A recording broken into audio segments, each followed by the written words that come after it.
Volunteer Advocate, and how you can make a difference for children in our community, click on our ad at TaylorvilleDailyNews.com. Here's Dr. Pavi Gill from Springfield Clinic, Taylorville. Lifestyle medicine is about motivating you to improve your quality of life by changing habits and behaviors. Find out more by clicking Dr. Gill's icon at TaylorvilleDailyNews.com.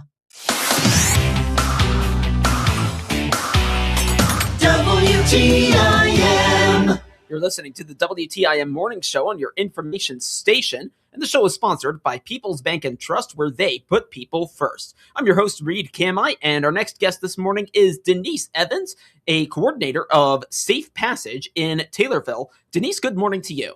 Hi, how are you? Yeah, I'm doing just fine, and it's good to have you in this morning. And actually, a notable milestone for Safe Passage in Taylorville: 7 years. You folks hit in July. Congrats on that. Yeah. And I'm just trying to figure out where my thoughts were going to take me with this. But I guess what I would ask is, when you look at first off, how many of those 7 years have you been a part of it? Since day one. Yeah. Okay. So from the very beginning, when you look at how, the program has evolved, what are you most proud of? I'm proud of all the people that have voluntarily came through our doors and asked for help. That's a very big step for them. The program, the office is located in the police department. Taylorville City Police Department. When we started first, I was at Kincaid, and that's where Chief Wheeler came. And we started Safe Passage there in the police department. So then we moved here. He became chief here in Taylorville, and I came here with him. That's a big step for the people to come in there. I mean, they might be well known to the officers, or, they don't want to give out their information. But once they come in and they come in our office and they do not see any officers or anything, then they get comfortable. We talk one-on-one, and I tell them that I need the truth. That's the only way they can be helped.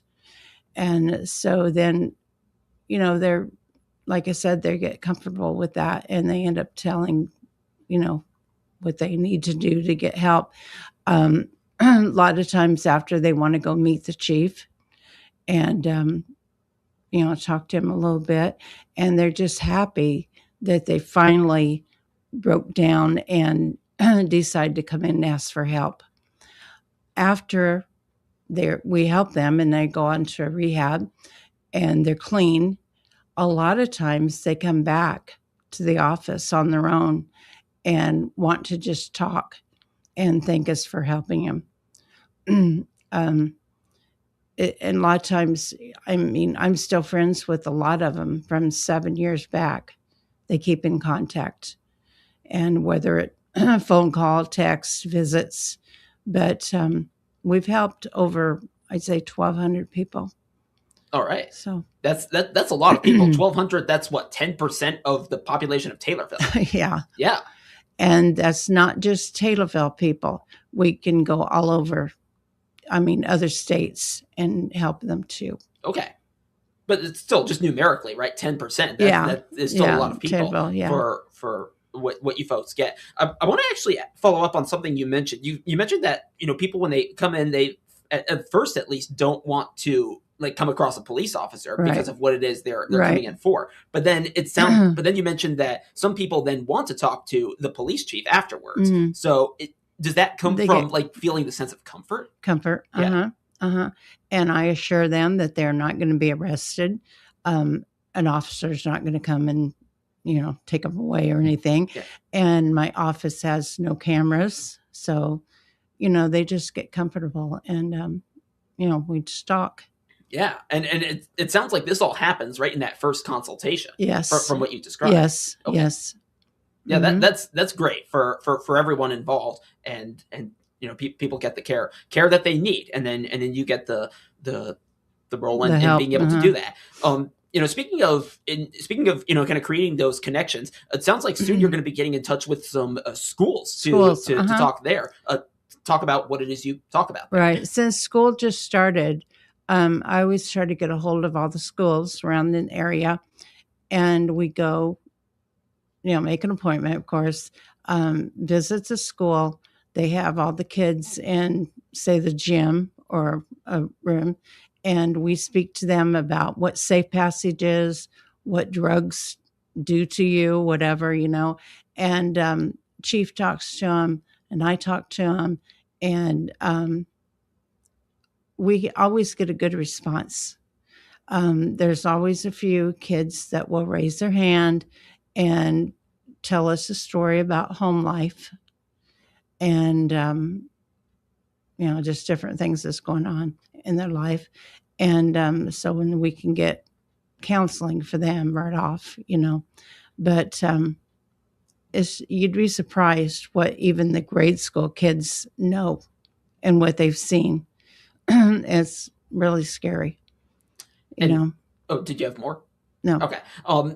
What I was going to say in terms of what it is they might see. I mean, you also mentioned earlier, right? You've helped 1,200 people in your 7 years at Safe Passage, or with Safe Passage running, and which is 10% of the population of Taylorville. So yeah, I suppose it wouldn't surprise me then too much that some students might have know someone who has experienced this, or right. Even worse, maybe have experienced they it themselves. Stayed at home. So, yeah. And a lot of times the kids are pretty young that have seen things at home, or they might take things out of the medicine cabinet. Yeah.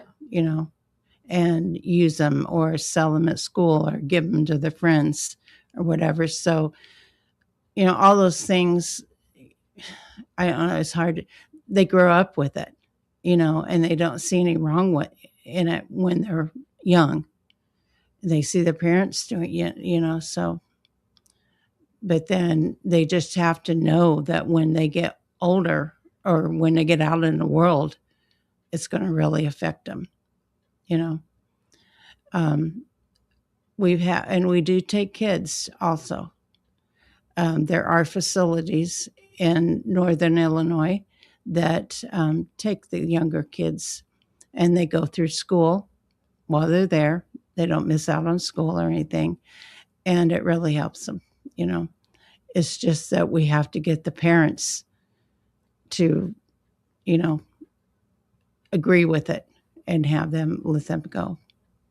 And that's hard sometimes. Yeah. And talking about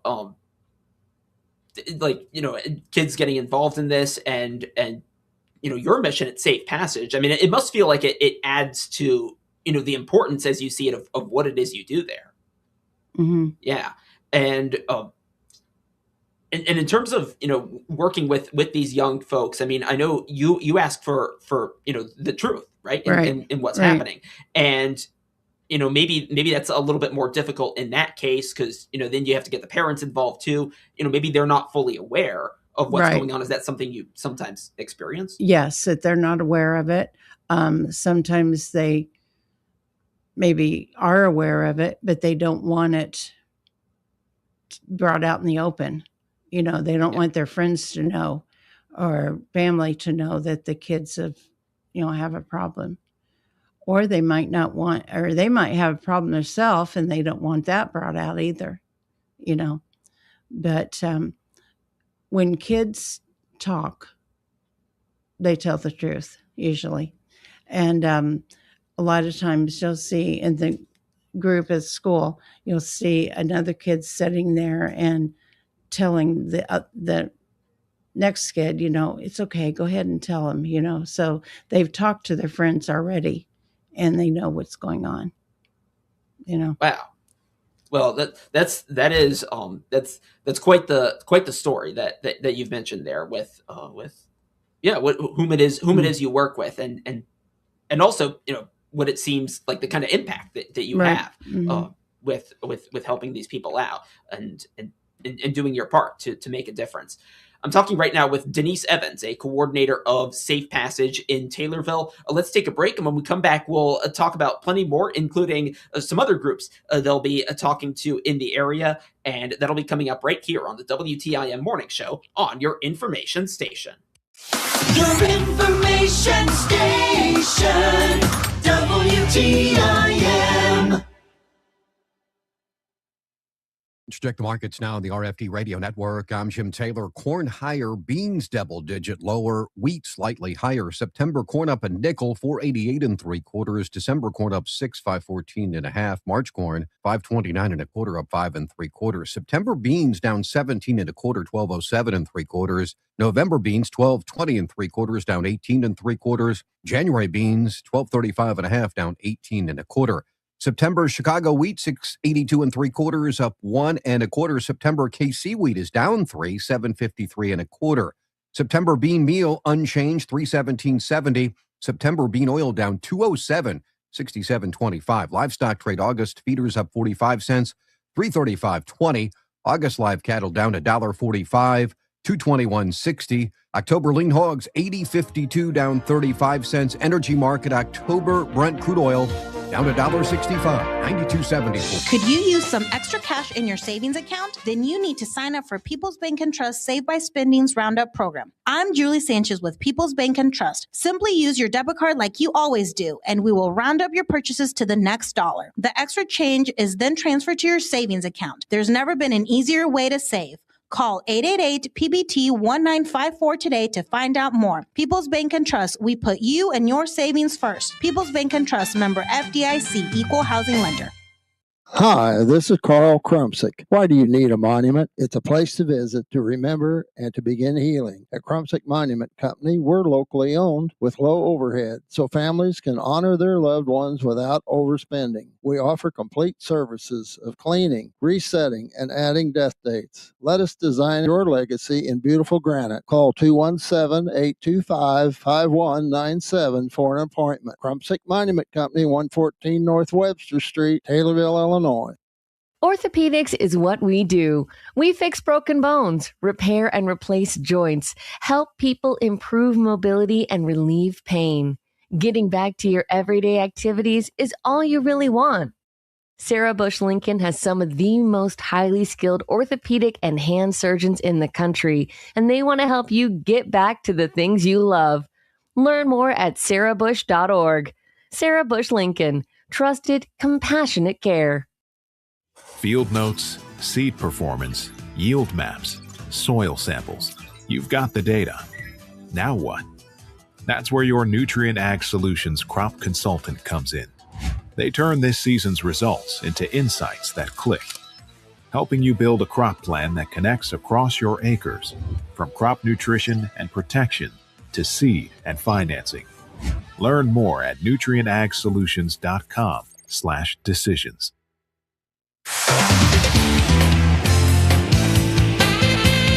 WTIM.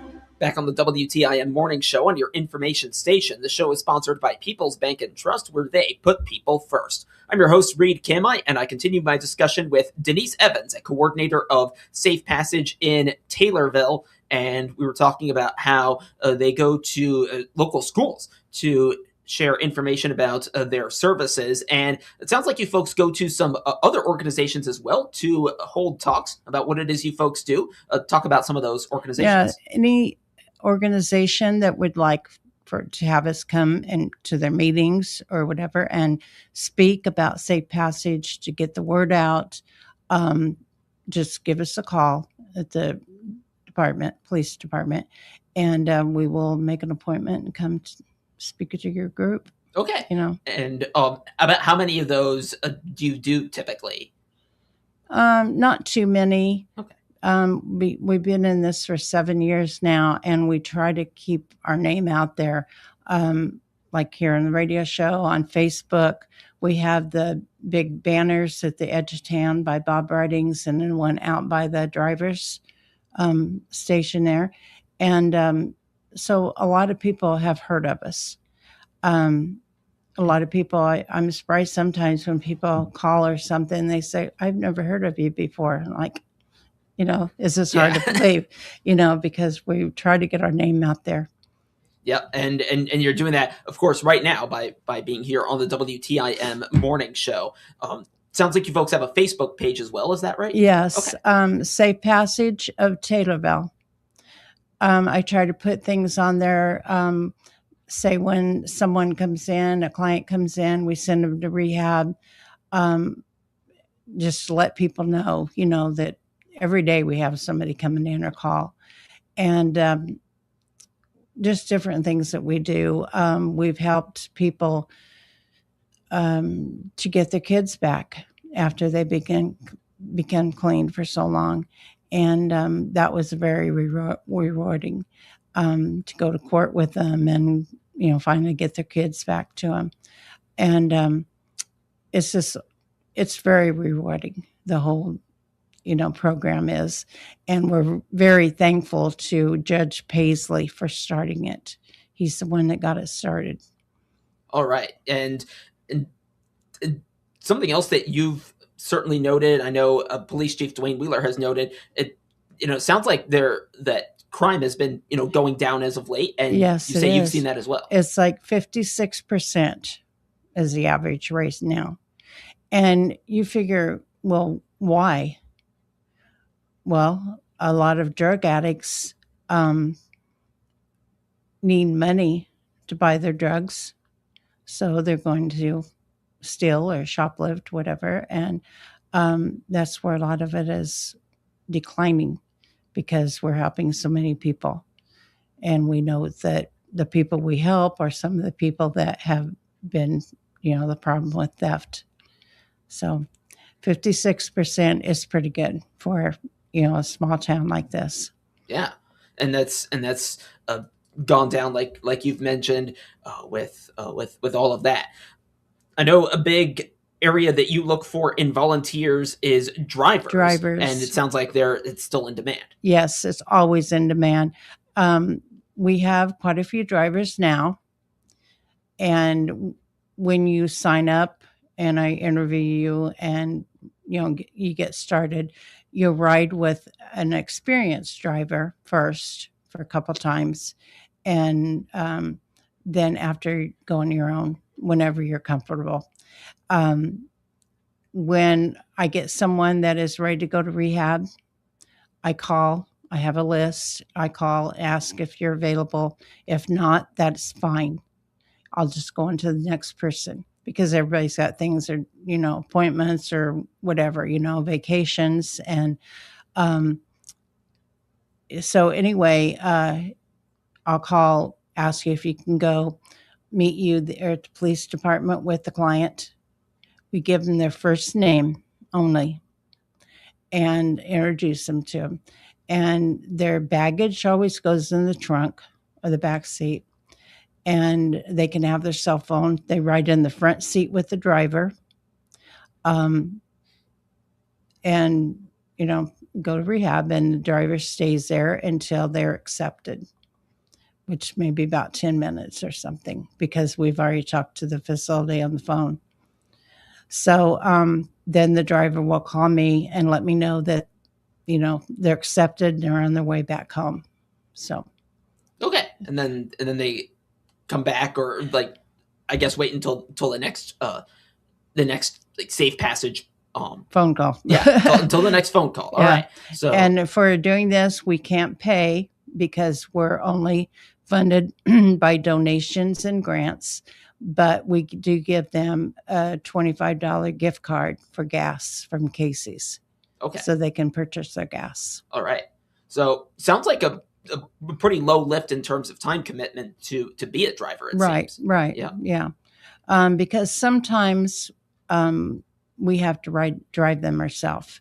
If they've come out of jail, then we have to take them and bring them back home. Okay. So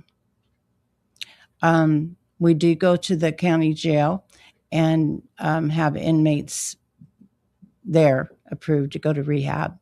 So that helps too, the person, because then after he can stay in contact and go to meetings, whatever, after he gets out of jail.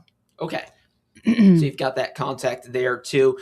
Just having to wrap up here. So you've got your Facebook page as well. Folks can look at that. And is that where they can also reach out to have you folks talk at groups? Yes. Okay. Yes. All right. Or they can call. Yep. Or call as well. I do have to cut it off right there. Denise Evans with Safe Passage in Taylorville. Denise, thank you. Okay. And thank you for listening here on WTIM. Have a great day. The Big 870 WTIM Assumption Taylorville. 96.1 FM Taylorville. 107.5 FM Shelbyville.